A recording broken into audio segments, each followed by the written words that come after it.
My name's Tamara Miller. I work as a Senior Project Manager with ICON Clinical Research. And tell me, what was the focus of the session that you were chairing today? Our session was entitled The Project Manager's Dilemma: Why am I too busy to manage my time? We had 3 speakers, each from a different perspective, from a pharmaceutical company perspective, from a contract research organisation, CRO perspective, and then from an independent project management principles perspective.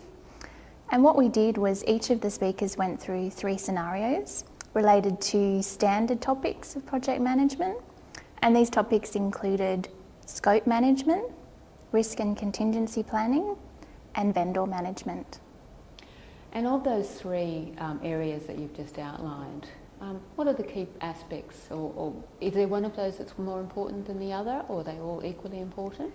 They're all very much equally important, and indeed it was very hard to narrow it down to just talk about 3 aspects of project management.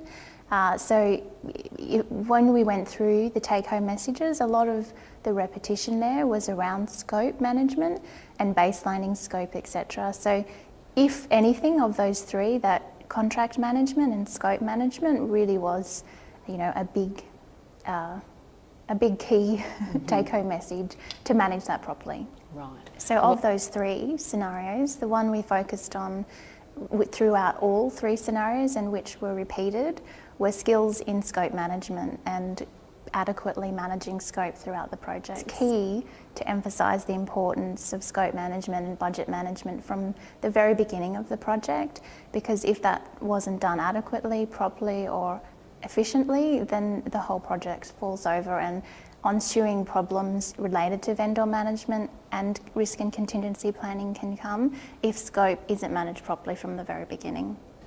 What we did was try to consolidate a lot of best practices that happen in the industry into take-home messages. So we presented this as what do the top project managers do? And these were consolidated in these 4 take-home messages that Robin's going to present.